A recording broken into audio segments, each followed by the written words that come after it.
Why, hello there. My name is Freckris, and welcome back to Let's Play Dream Daddy. We're gonna go with Joseph, even though it's been mostly spoiled. I don't know exactly what happens, but I know generally what happens, unfortunately. That's okay. I'm not gonna ruin it if you don't know yet, so we'll just go with it. We'll keep going, keep on chugging along as we do. Do what you love and the money will come. I'm doing what I love. Maybe the money will come. Who knows? I'm not really here for the money.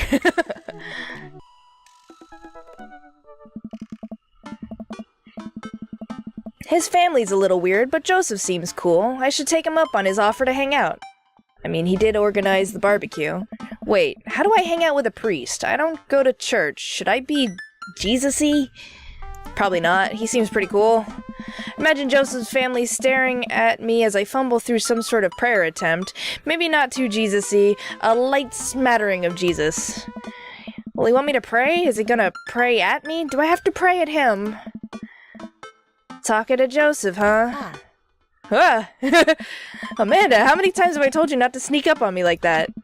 I selectively ignore it every time you do, Pops. Amanda looks over my shoulder at the screen. Joseph can't read your mind, you know. If you want to talk, just message him. But I've never been friends with a priest before. What do I talk about? My favorite Bible passages? Ice cream socials? Khakis? Like that sweater thing that he wears around his neck like a strange weirdo? First of all, he's a youth minister with a tattoo, not a priest. There's a difference? Aww. You're overthinking it, Dad. Listen, just put it like this. Hello, neighbor. Thanks again for the invite to the barbecue. I'd love to hang out soon if you're not too busy. Isn't that a little too business casual? Fine, fine. Give me the keyboard. I've got this. Okay. Amanda focuses on the keys. Hi, Joseph. It was great meeting you and your family. I'm still new around here, so if you'd like, I'd love to hang out and get to know you. See ya. Smiley face. The smiley's a nice touch. Almost immediately, I receive a response. What'd he say? Hi, Freckris. If you're not doing anything in a bit, the kids and I are baking treats for the church bake sale today, and we'd love to have you over. It'll be a blast, so let me know. Joseph. Oh, that wasn't too bad. He uses a lot of exclamation points. I'm more concerned about him signing his name with a tilde. I'm willing to let it slide this time. I respond back. Sounds like fun, Freckris. Well, I guess I'm doing this. Great, come on by the house as soon as you're ready. We'll be here. Save a brownie for me? Promise you won't sneak up on me anymore? Amanda stares at me, unblinking. I don't make promises I can't keep. Real to a fault, Pops. Ugh. And Dad, please don't be weird about the religion thing. Me? Weird? Never. No, not me. I make the short walk over to Joseph's place. Don't be weird, Freckris. But what if they hang up a bunch of crosses or collect those little porcelain babies? What if they're all praying? Do they pray before dinner, during dinner, over the porcelain babies? The door begins to creak open, a shadowy figure obscured by the other side. Who's there? Freckris? Door opens the rest of the way. It's Joseph's eldest... what's his name? Christopher. Right? Hey. Hey. Christian. No. Is it just Chris? I think he's just Chris. Hi again. I'm Freckris. I know what your name is. Oh yeah? We met at the barbecue. How's the, please don't say it. Jesus. Chris blinks slowly. Maybe he didn't hear that. You're weird. Is your dad... Before I finish, Chris walks into an adjacent room, leaving me in front of the open doorway. Home? This was a great first impression. For a moment, I wonder if I should just go in, further subjecting Joseph's family to my winning attitude and artful charisma. Mercifully, Joseph peeks his head around the corner. Freckris, he made it. Joseph approaches with his arms wide. Come in for a hug, bro. Oh. I'm so glad you could come by. Are you ready to bake? I am not. I'm as ready as I'll ever be. That's the kind of semi-confidence I like to see in a baking assistant. Come on in. Like half of a Joseph leads me into a bright, spacious home full of nautical knickknacks. This isn't what I imagined at all. It's actually pretty charming. We got ourselves a marlin. It's a sailfish without his sail. This is just a swordfish. We got a little octopus. We got a teddy bear. He's totally out of place. We got a Jesus. He's in the corner there. Jesus is in the corner where he belongs. I believe you've met Chris, who left you outside. Okay. Chris. Are you going to apologize? Oh, right. Sorry.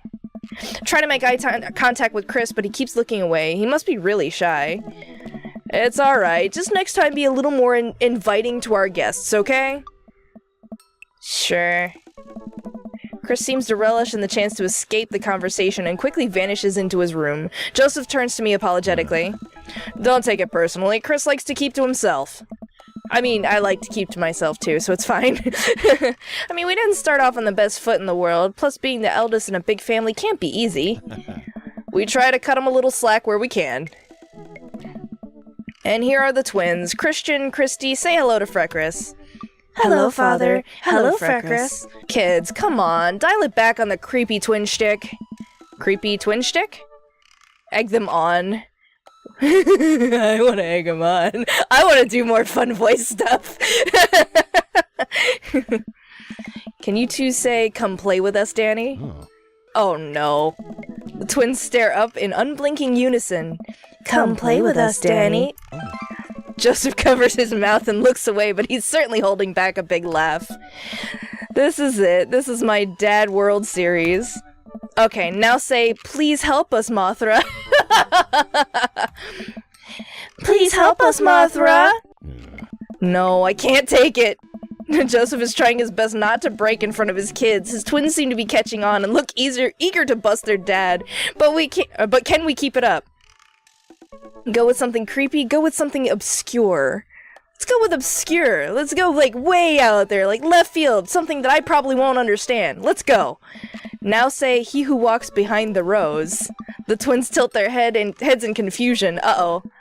He walks? He who behind some rows? The room is silent because Joseph is absolutely losing his mind. The last flub really sealed it. Oh. Children of the Corn, really?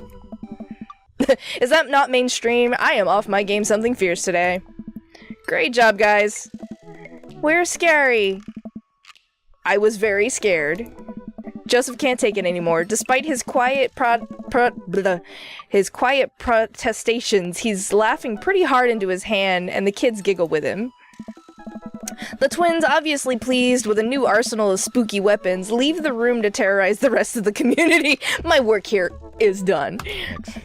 I'm going to be hearing those lines for weeks. Next time we hang out, I'll try to teach them some lines from The Thing. Alright, so it looks like we've got a bit of a troublemaker on our hands. You think you can out-trouble a career pro? I don't know about that. Lawrence of Arabia. What? I'm suddenly interrupted by a loud crash from the kitchen. What now? That doesn't sound good. Christy? No one responds. Joseph furrows his brow and motions for me to stay where I am. Wait here a minute. Joseph rushes into the kitchen. I remember this with Amanda. Half of fatherhood is trying to keep your kids from finding creative ways to kill themselves, and he's got 4. Talk about worry. I take a seat on his surprisingly pristine couch and twiddle my thumbs. Doobie-doo. Examine bookshelf, coffee table, floor, head to the kitchen. Do I really care about all of this stuff? Do I? I don't. I really don't. There's a teen magazine on the table. Alright, fine. Bookshelf. It's a pretty sturdy wooden bookshelf. It looks handmade. Did Joseph build this? It's a big stack of what look like travel magazines, hyenas of the Serengeti, the underwater mysteries of the Antarctic, and on and on. Seems like Joseph really loves good adventure, unless this is a Mary thing. Who knows? Next to them are a couple of different Bibles. Looks like he's covering all the Bible bases. King James, New American Standard, the Bible for teens. He's a cool youth minister after all. On a higher shelf, there's a bunch of old romance novels. Judging by the wine stains, these must be Mary's. The newest one looks like Hot Body Johnson Sex Detective. Whoa. The 8th installment in... Wait, this is a series? Coffee table. There's a couple cool knickknacks on the coffee table in front of me. Hey, a cross! Hey, another cross. This one looks a little different. And a third cross. Unifying design, aesthetic, smart choices. There are no crosses on this coffee table. I don't know what he's talking about. It's also a brass thing here. It looks like something a sailor would use to navigate with. I think they're called sextants. I was about to say it's probably a sextant. Still not on the coffee table. Sex. Floor. Well, you have this many kids and things are bound to end up on the floor, no matter how hard you try to keep it clean. Spot a terrifying cloth doll that appears to have both arms pulled off several times. It's been stitched back together a lot. This little cutie right here, she's so sweet, she's missing an eyeball. Tag says C plus C, of course. I set that down and spot a houseplant. Hey, little guy. Keep being you, tiny houseplant. Where's the houseplant? I don't see any houseplants anywhere. There's not a single... There's one on the shelf. It's not on the floor. Who designed this? Who designed and then wrote against design? You're supposed to draw this up and then go, there's a thing. There's a houseplant over there on the shelf.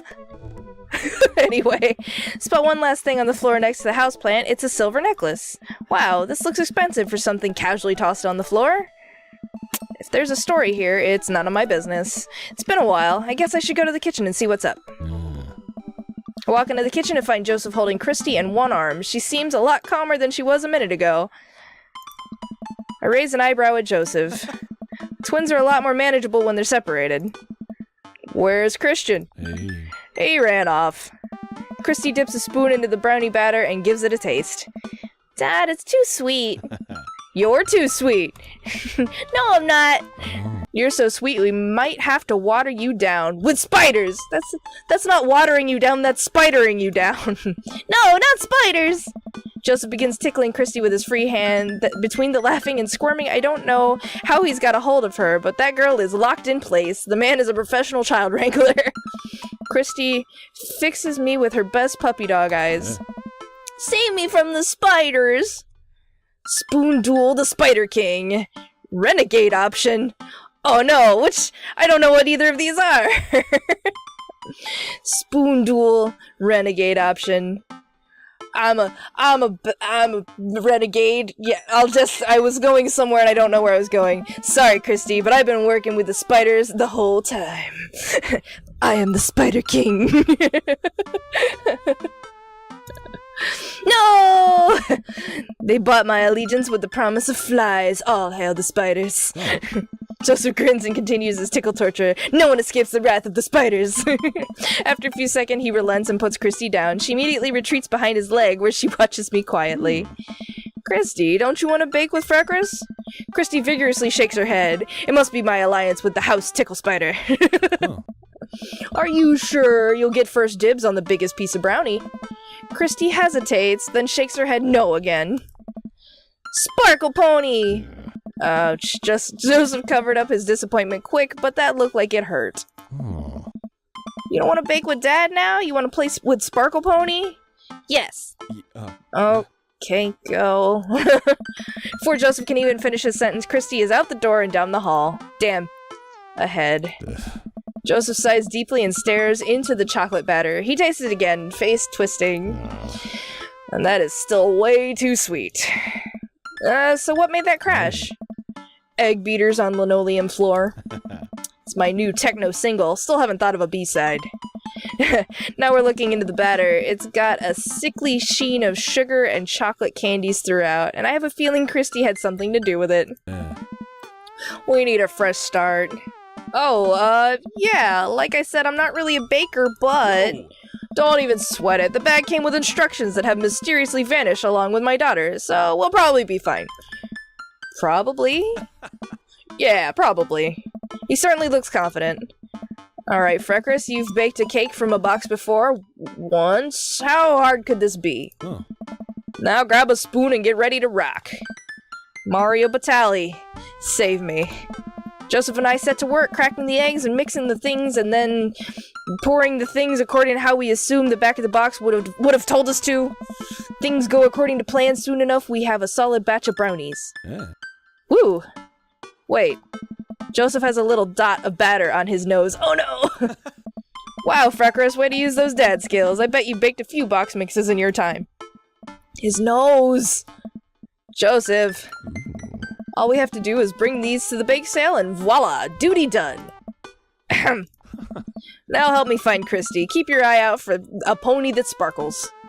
Joseph, hold still. Oh. What? Thumb in position.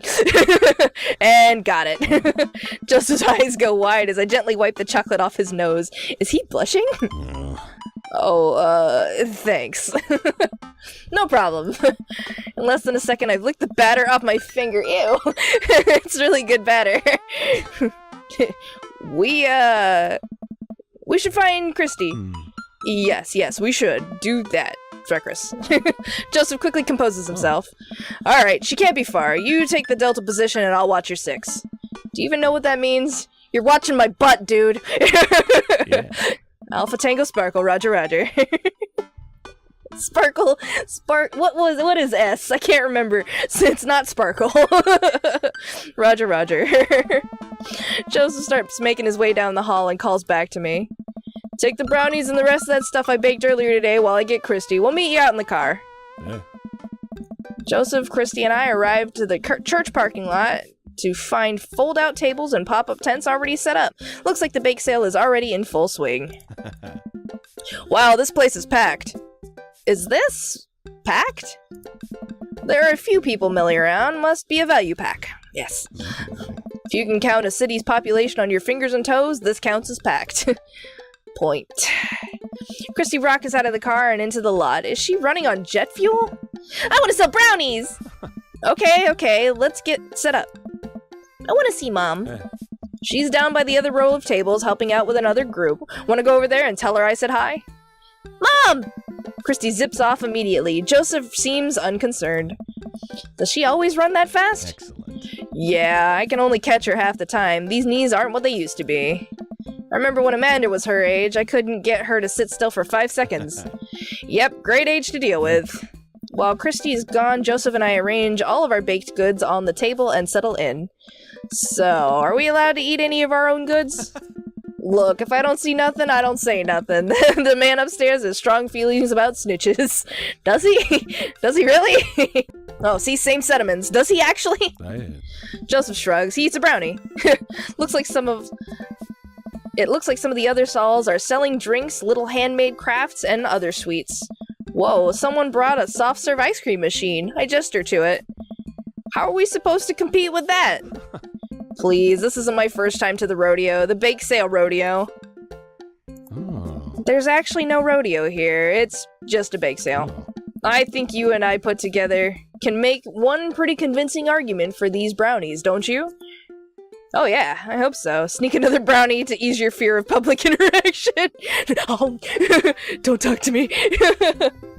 Oh yeah, we high five. If you bake it, they will come. Yeah. It's not long before we have our first customers. Hey, hey dude. Hiya. Matt, Carmenista, great to see you guys out here. Happy to support a good cause. Plus, you know the owner and proprietor of the Coffee Spoon, an establishment that specializes in baked goods. I have to scope out the competition. Joseph leans close to me. This guy knows his stuff. Stay on your toes. So, what recipe did you use for these brownies? Don't say you use the box recipe. Don't say you use the box recipe. We use the box recipe. We improvised. That's exactly what we did. I just let the baking spirit move through me, you know? A little bit of flour here, a pinch of salt there. It's a sort of it's sort of like a blah blah blah, but with cooking. Interpretive cooking, yes. You can never make the same thing twice. Every batch is special. There will never be another batch of brownies with the exact flavor sensation that these right here have. It's a once-in-a-lifetime opportunity, Matt. Alright, I'll take 2. Actually, we'll take 3. I ring them up and high-five Joseph as our happy customers walk away. See, not so hard.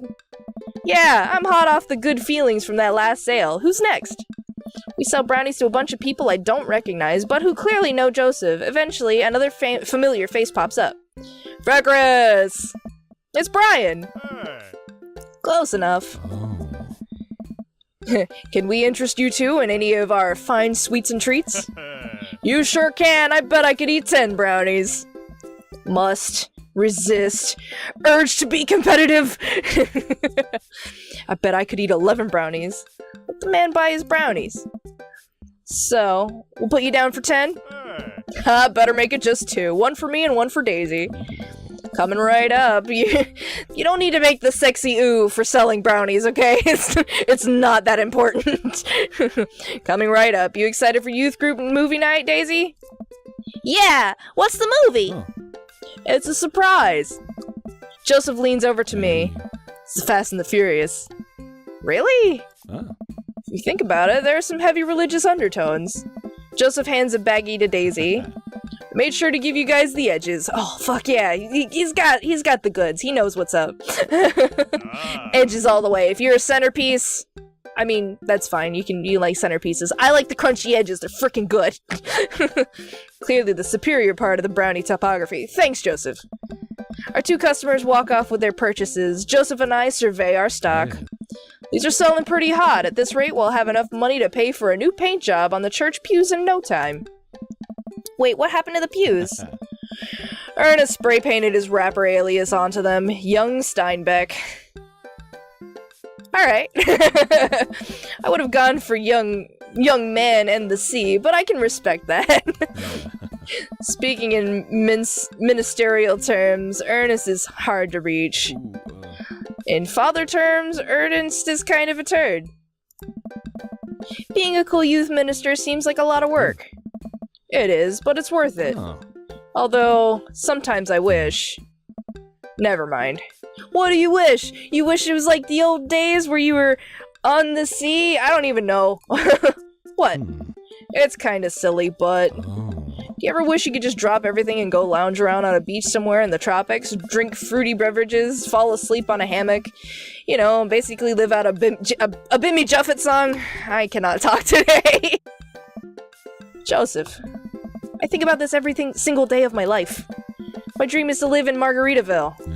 Oh, that's why it's Margarita Zone. Okay. One day, my friend, one day we'll be on island time. We'll make a couple more sales to some more church patrons. Everything seems to be going smoothly. Off in the distance, I spot my old buddy Craig. Craig! He's gonna be a hard sale. Craig's a fitness man. I think he comes to these bake sales to test himself, to see if he has the resolve to refuse processed sugar. Are you sure you're ready for this? We go way back. I got this. Craig jogs up to our table with Briar and Hazel in tow. They're each finishing an ice cream cone, so it's unlikely we're gonna sell them on brownies too. Probably won't be able to sell to the baby. She's impossible to read. I don't know, she's pretty expressive. It all comes down to Craig. Hey, bros. Hi, Uncle Joseph. Hi, Amanda's dad. Would you be interested in one of our delicious homemade brownies? I don't know. Remember that one time? Can't spell diet without die. What? Tempt him. Do I want to remember that one time? I don't want to like get on the bad end of Craig, trying to get on the good end of Joseph. That's just not a good thing. Diet without die. Yeah, that's how I feel. I'm fucking hungry. I'm hungry all the time, and I'm mad. Remember that one time? Hey Craig, when we were freshmen, remember how our next door neighbors pranked us by switching out our laundry detergent with dish soap and how the washing machine exploded with suds? And then we decided to get back at them by baking brownies for them, but sprinkling high-intensity hot sauce into the mix when we watched them cry after eating it. And then we watched them do that. I would feel bad, but we had to clean up the laundry room ourselves. Anyway, these brownies are like that, but without the hot sauce. Maybe you should get one, for old time's sake. Craig thinks for a second. Well, the girls just won a game. You know what? We'll take one for each of us. Nice! Even River? I'll eat hers. You got yourself a deal. Day widens down and we're pretty much out of items to sell. Everyone starts packing up. Christy eventually comes back and immediately falls asleep in Joseph's folding chair. Board mix, huh? Box mix, huh? Oh. Mary, how did you know? Mary saunters up to us. She looks like she'd rather be anywhere else than here. Oh, hi, honey. Yep, they're selling like hotcakes, which is... actually, they're just brownies. Cute. Oh, And boring. And safe. Hey, Mary. Mary's eyes dart over to me. What's the rookie doing here? I was just hoping to introduce Freckris to the rest of the community. huh? Uh-huh. You get a load of this freak show? What? Hey, Weird folk is all. Holier than thou types. hey. Don't you think, Freckris? Mary. Ugh. Let the kid answer the question. They're kind of weird. They seem nice. Shove a brownie in your mouth so you can't talk. Yeah, that'd be... boo. I'm just hungry. I'm gonna do the brownie thing. Sorry. Grab the closest brownie in my mouth and shove it. And then point to my mouth as a universal sign for can't talk, mouth is full. Quick thinking, Freckris. This one's a keeper, huh? Mary, can we talk about this later? Oh, am I embarrassing you in front of your new friend? Joseph doesn't respond, trying his hardest to keep his cool. Can we please talk about this later? Sure thing, honey bear. Mary turns her attention to me. Hand over the cash. Jesus, I'm not trying to rob you. I'm in charge of the funds here. I hand over the cash we've made. It feels like a hefty wad, if I may say so myself. Thanks. Now give me your wallet. What? Hey, Give me your wallet. You think this church is gonna fix itself? Mary. hey. I'm kidding. Sorry, I'll work on the whole pretending to be happy thing. Mary leans in and whispers to me. He's really good at it. Mary walks off without saying goodbye. Yeesh. I'm really sorry about that. Are you okay? Brownies fix everything! They really do! No, are you okay? She really likes pushing your buttons, huh? Joseph shrugs. No marriage is perfect. You ready to head out? Joseph and I load the folding tables back into my car. Christy nods off the moment Joseph straps her into the car seat. Yeah. I drop Joseph off in front of his house. A small yawn sneaks out of me. Looks like I tuckered you out, huh? I'm a sleepy dad. That would be my thing that pops up, my achievement. Sleepy dad. I think I might be crashing from all the sugar. I won't keep you up then. Thanks for helping out today. Happy to do it. Also happy to eat brownies. Well, next time I promise we'll do something a bit more exciting and a bit less free labor, and I'm very sorry about the whole thing with Mary. You shouldn't have had to see that. It's fine, really. I know, but first hangout domestic problems aren't a good look. You barely know me. Let me make it up to you next time. It won't be Margaritaville, but we'll do something fun, promise. I smile. I'd like that. Oh, and one last thing. Joseph tosses a cling-wrapped brownie through the window. It hits me in the face, but I'm able to catch it. Smack! Oh. It's the last one. You earned it. Joseph, please don't leave me alone with this brownie. Nope, too late. I'm already walking away. No, wait! I don't have the self-control! Bye! Joseph walks up to his home. He waves at me before carrying Christy inside. Well, looks like it's just you and me, brownie. Eat the brownie now. Save the brownie for later. I gotta give one to Amanda. I'm saving it. I pocket the brownie. This might come in handy down the road. Step inside to find Amanda doing homework on the couch. Hey, Father Unit. Hi, child that I'm required by law to care for. How's homework? It's really fun and educational. Really? No, it's boring as hell. How long have you known me for? Right. How was the bake sale? Good. I think I really could have made a good life for myself as a brownie salesman. Glad to hear it. So what? Were there any extra brownies? Or did you maybe sneak one? Or, you know, you gotta give me some brownie love? I need all the brownies. I think for a moment and realized that I still had the brownie that Joseph gave me. This would probably do better in someone else's stomach than mine. Heads up! Wait! I hurl the brownie towards Amanda. It hits the wall behind her and falls on the ground. Schmack. Nice throw. She scoops it up and smiles at me. Thanks, Pops. Hey, if you're not going to bed anytime soon, would you be game for some real shark hunters of Orange County? I thought the last hunter got eaten by a shark. He did. I sit down next to her and cozy up with a blanket. Awesome. These reality shows are ridiculous. I can't have gotten a good score. I got no score with Mary. What? There's a Mary score. What a get. Oh, I still got a superior. That was great.